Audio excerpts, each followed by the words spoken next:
I hope you're doing good today.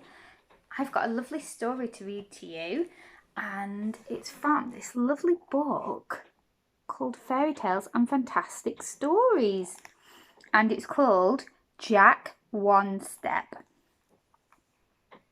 I'll show you the picture that it says at the top there. There we go. A boy named Jack was on his way to school when he heard a tapping noise coming from an old log. He bent down and put his ear to the log. Sure enough, it sounded as if there was something inside it. And then he heard a tiny voice calling out, "Help! Please help!" "Who's that?" asked Jack. "Please," said the voice. "My name is Fairy One Step, and I was sleeping in this hollow old log when it rolled over and trapped me inside." "If you're a fairy," said Jack, "why don't you just do some magic and escape?" There was a slight pause, and then Jack heard a little sigh, and the voice said, "I wish I could, but I'm only a small fairy, and I can only do one spell." So Jack turned the log over, and sure enough, a little creature about the size of his big toe hopped out and gave him a bow. "Thank you," said the fairy. "I would like to do something for you in return." "Well," said Jack, "since you are a fairy, how about granting me 3 wishes?" The fairy hung his head and replied, "I'm afraid I haven't got the magic to do that. I'm only a very small fairy, you see, and I only have one spell." "What is that?" asked Jack. "I can grant you 1 step that will take you wherever you want to go," said the fairy. "Would I be able to take 1 step from here to that tree over there?" asked Jack. "Oh, farther than that," said the fairy. "Would I be able to take 1 step all the way home?" asked Jack. "Farther if you wanted," said the fairy. "You mean I could take 1 step and get as far as London?" gasped Jack. "You could take your 1 step right across the ocean if you wanted, or even the moon. Would you like that?" "Yes, please," said Jack. So Fairy One Step did the spell, and Jack felt sort of a tingle go down his legs. Then the fairy said, "Now do think carefully where you want to go." "I will," said Jack. Then he thought for a bit and asked, "If I only have 1 step, how do I get back again?" Fairy One Step went a little red and hung his head again and replied, "That's the snag. If only I wasn't such a small fairy." And with that he flew off, and Jack went on his way to school. All day he hardly listened to what his teacher said. He was so busy thinking about where he would like his step to go. "I'd like to go to Africa," he thought, "but how would I get back? I'd like to go to the North Pole, but I'd be stuck there." And try as he might, he couldn't think of a place where he wouldn't want to get back from. That night he couldn't sleep for thinking about the next morning. He leapt out of bed in the morning and said, "I'll know where I'll go." He went out of the house and said aloud, "I'll take my step to where the King of the Fairies live." As soon as he said it, he felt the tingle down his legs, and he took a step and found himself rising up into the air.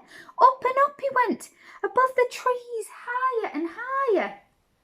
And when he looked back, his home was like a doll's house on the earth below. And he could see his mother waving frantically up at him. Jack waved back, but he felt his step taking him on and on over hills and valleys and forests. And soon he found himself over the ocean, going so fast that the wind whistled past his ears. On and on he went until, in the distance, he could see a land with high mountains that sparkled as if they were made of cut glass. And he found himself coming down from the clouds and down until he landed in a green valley at the foot of the cut glass mountains. and there on a hill up above him was a white castle with towers and turrets that reached up to the sky. From it he could hear strange music, and he knew that this must be the castle where the King of the Fairies lived. There was a path leading up to the hill of the castle, so he set off along it. Well, he hadn't gone more than a couple of steps when a cloud of smoke appeared in front of him.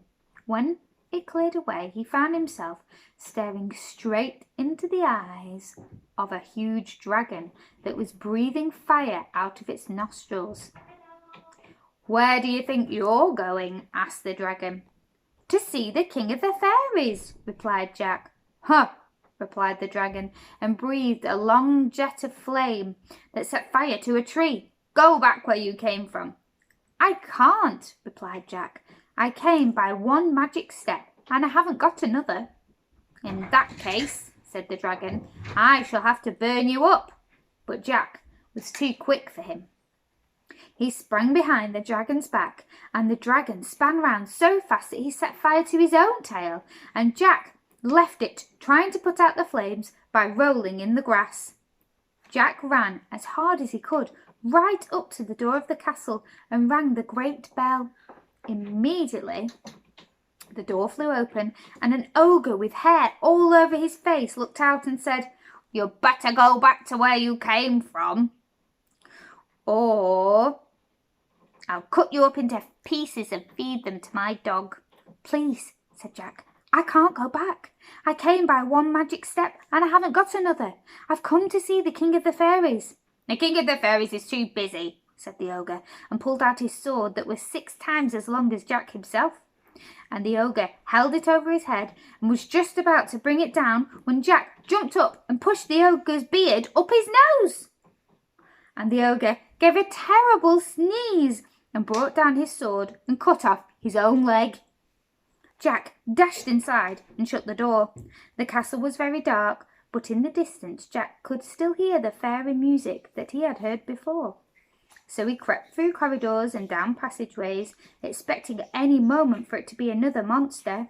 He found himself walking past deep black holes in the wall, from which he could hear horrible grunts and the clink of chains, and he could smell brimstone and the stench of scaly animals.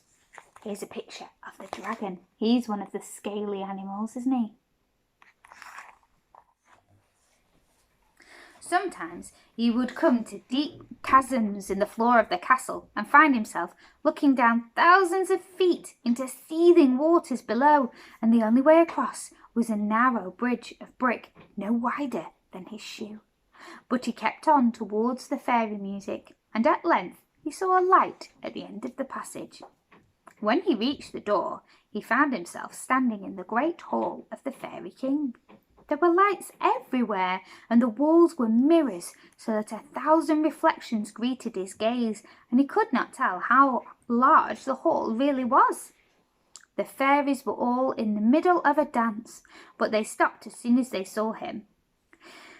The king himself was at the end of the hall. He was huge and had great bulging eyes, and a fierce beard, and a ring in his ear.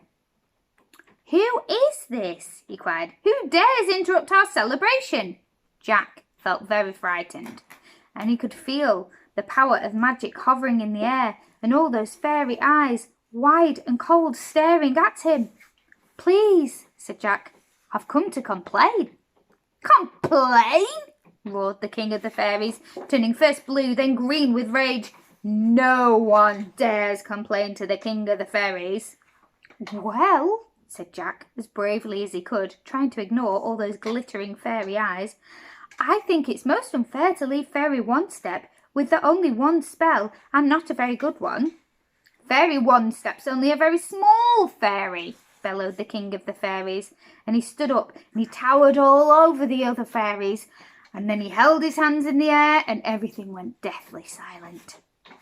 Jack felt even more frightened, but he stood there bravely and said, "You ought to be ashamed of yourself. Just because you're the biggest of the fairies, there's no reason to treat the small ones badly." Well, the King of the Fairies went first green and then purple, then black with anger. But then A little voice at Jack's elbow said, "He's right." And Jack looked down and found Fairy One Step standing by him. And then another voice at the other end of the hall said, "That's true. Why should small fairies be worse off than big fairies?" And suddenly another fairy said, "Why?" And soon all the fairies were shouting out, "Yes, why?"